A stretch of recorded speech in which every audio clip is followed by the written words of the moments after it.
देखिए, इस समय दुनिया में क्रूड ऑयल की कीमत इसलिए बढ़ रही है क्योंकि किल्लत हो रही है, कमी हो रही है। स्ट्रेट ऑफ हॉर्मज़ से तेल आ नहीं रहा है, निकल नहीं रहा है। दुनिया में रोज़ करीब 100 मिलियन बैरल्स तेल की खपत होती है। भारत हम करीब 5 मिलियन बैरल हर रोज़ इंपोर्ट करते हैं। चाइना करीब 10 मिलियन बैरल इंपोर्ट करता है। अलग-अलग देश करते हैं। अब जब कीमतें बढ़ रही हैं, तो अमेरिका ने अपने pure capitalism, free market angle से उसने अव्वल तो कहा कि रशिया का जो तेल है समुंदर में, यानी कि रशिया की शिप्स हैं काफ़ी सारी जिनमें रशिया का तेल है, वो समुद्र में कहीं से कहीं जा रही हैं, या फिर काफ़ी ऐसी शिप्स हैं जिनको केवल स्टोरेज की तरह इस्तेमाल किया जा रहा है। वो समुद्र में खड़ी हैं, उनमें तेल भरा हुआ है। जब कोई बायर मिलता है रशिया को तो वो भेज दी जाती है शिप। ऐसी करीब 150 टैंकर्स हैं रशिया के जिनको कहा जाता है एट द सी और ऑयल एट सी। उसका 30 दिन का वेवर दिया अमेरिका ने सबको कि भाई रशिया से तेल खरीद लो। अब वो भी करीब 100 से 150 मिलियन बैरल है उन सारी शिप्स में जो रशियन शिप्स हैं। तो कुछ तो किल्लत थोड़ी बहुत सॉल्व वहाँ से हुई। अब जब मामला और सीरियस और प्राइस प्रेशर दिखा, तो अमेरिका ने अब ये अनाउंस कर दिया कि ईरान की भी काफ़ी सारी शिप्स हैं जिनमें तेल भरे हुए हैं, या तो वो किसी डेस्टिनेशन में जा रही हैं या वो भी समुंदर में खड़ी हैं ऑयल को स्टोर करके, और जब उन्हें बायर मिलता है वो फिर उस तरफ चल देती है। तो ईरान का भी इस तरह से जिसे कहा जाता है ऑयल एट सी और ऑयल एट वाटर करीब 150 मिलियन बैरल है।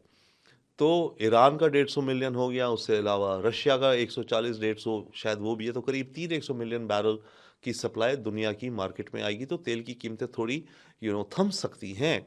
बट बात ये कि ये दोनों तो 30-30 दिन के एग्जम्पशंस हैं। ये जंग अगर लंबी चलती रही तो कीमतों को बढ़ना ही होगा, क्योंकि इन 30 दिन में मानो ईरान ने अपने 140 मिलियन बेच भी दिए, अब प्रोडक्शन भी तो नहीं हो रही।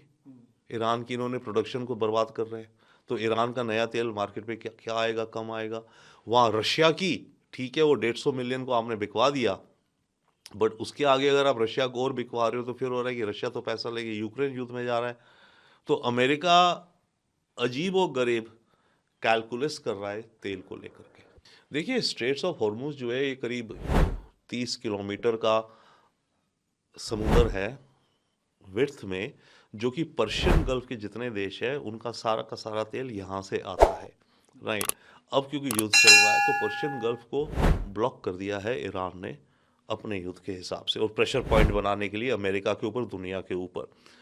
तो शुरुआत में तो ईरान ने कहा कि वो किसी भी टैंकर को नहीं जाने देगा। टैंकर ऑयल भरा हो जिसमें, या एलएनजी गैस हो, या कोई कार्गो हो, नहीं जाने देगा। परंतु फिर कुछ दिनों बाद जब प्रेशर आया अलग अलग देशों से, तो ईरान ने सबसे पहले भारत और चाइना को एग्जेम्पशन दे दी कि ठीक है, आप अपने टैंकर ले जाइए। हमारी डिप्लोमेसी ने काफ़ी मेहनत करी, मिनिस्टर जयशंकर ने। तो भारत के अभी जैसे कुछ दिन पहले 2 एलपीजी टैंकर आए, एक एक एलपीजी टैंकर में करीब 40,000 टन एलपीजी थी। एलएनजी आए, उधर चाइना के भी आ रहे हैं। तो ईरान अब पॉलिसी बना रहा है स्ट्रेट ऑफ हॉर्मुज से शिप्स को जाने देने की। उसकी पॉलिसी में अब ये हो रहा है कि जो देश दुश्मन नहीं है उनके टैंकरों को हमें जाने देंगे, और ये बिल को कानून बनाने के प्रयास में है ईरान अपनी पार्लियामेंट में। जो दुश्मन देश है उनको नहीं जाने देंगे। दुश्मन देश हो गए यानी कि अमेरिका, इजराइल, और जो भी देश ईरान के खिलाफ इस जंग को सपोर्ट कर रहे हैं। तो अव्वल तो एक ये हुआ। दूसरा ये हो रहा है कि जो भी शिप्स जाएंगी, चाहे मेरे फ्रेंडली नेशंस की भी, हम उनसे एक टोल टैक्स यानी कि चुंगी लेंगे एक तरह से। ओके। और खबर ये है कि अभी कल एक टैंकर ने करीब $2 मिलियन यानी कि ऑलमोस्ट मान लीजिए 20 करोड़ रुपए दिए हैं क्रॉस करने को।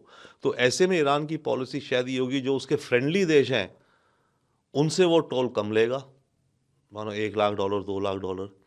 बट जो अमेरिकन और ब्रिटिश और इजरायली लिंक्ड या उनके ओनरशिप की शिप्स हैं, उनको अगर जाने भी देगा तो उनसे खूब अच्छा खासा पैसा मांगेगा, 2 मिलियन, $5 मिलियन।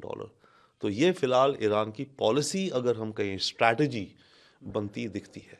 देखिए, बासित साहब की जो स्टेटमेंट है मुझे तो बिल्कुल ही वाहियात किस्म की लगती है, पार्डन द वर्ड, राइट। इसका कोई बेसिस नहीं है। ये तो वैसे दिखता है कि कोई इंसान अपने को खबरों में रखने के लिए सेंसेशनल और कंट्रोवर्शियल बातें बोले। मैं इसको इस तरह से लेता हूँ, क्योंकि अव्वल पाकिस्तान के ऊपर अमेरिका अटैक क्यों करेगा? फिलहाल तो कोई रीज़न दिखता नहीं है। इनके जनरल मुनीर और शहबाज शरीफ तो इतने अच्छे यार हैं ट्रंप के, इतने अच्छे ना भी हों अमेरिका के यार, परंतु कोई क्या कारण है अमेरिका, वो क्या ज़रूरत है पाकिस्तान पर अटैक करने की, अनलेस कि पाकिस्तान का न्यूक्लियर आर्सेनल को कब्ज़ा करने के लिए। पर अमेरिका अगर करेगा तो वो तब करेगा जब उसे देखेगा कि पाकिस्तान टूटने वाला है और पाकिस्तान के न्यूक्लियर एसेट्स आतंकियों के हाथ लग जाएंगे, तभी अमेरिका ऐसा कदम सोच सकता है। अब अगर वैसी सिचुएशन आती है तो अव्वल तो वो इंडिकेट कर रहा है कि बासत के हिसाब से तो पाकिस्तान टूटने वाला है और उसके न्यूक्लियर वेपन आतंकियों के हाथ लगेंगे, तभी तो अमेरिका अटैक करेगा उनको बचाने के लिए, न्यूक्लियर आइटम्स को। और दूसरी बात, ये तो और भी ज़्यादा अजीबोगरीब लॉजिक है कि अगर अमेरिका ने हम पे अटैक किया तो हम भारत पे अटैक करेंगे। इसका कोई लॉजिक नहीं दिखता मुझे तो। ये स्टेटमेंट मात्र और मात्र सेंसेशनलिज्म, अपने को खबरों में बनाने के लिए दी गई है।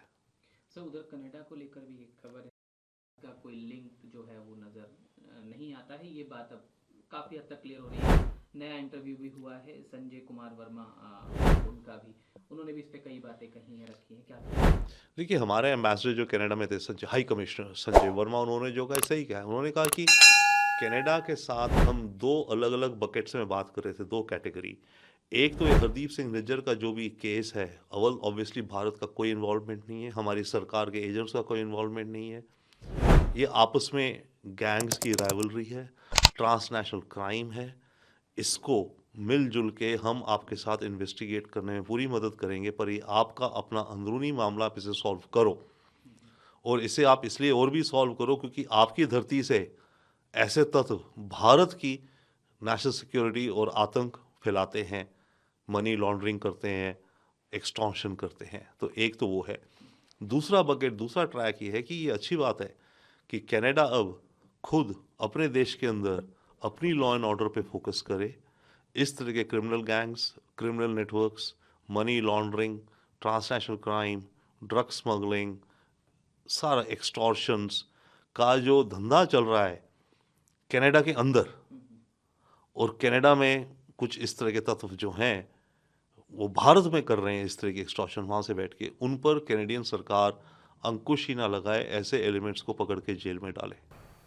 ऐसे ही वीडियोस के लिए लाइक करें, शेयर करें, फॉलो करें, YouTube पर जाकर सब्सक्राइब कर बेल आइकन दबाना ना भूलें और ताजा अपडेट्स के लिए स्वदेशलाइव.com पर जरूर जाएं।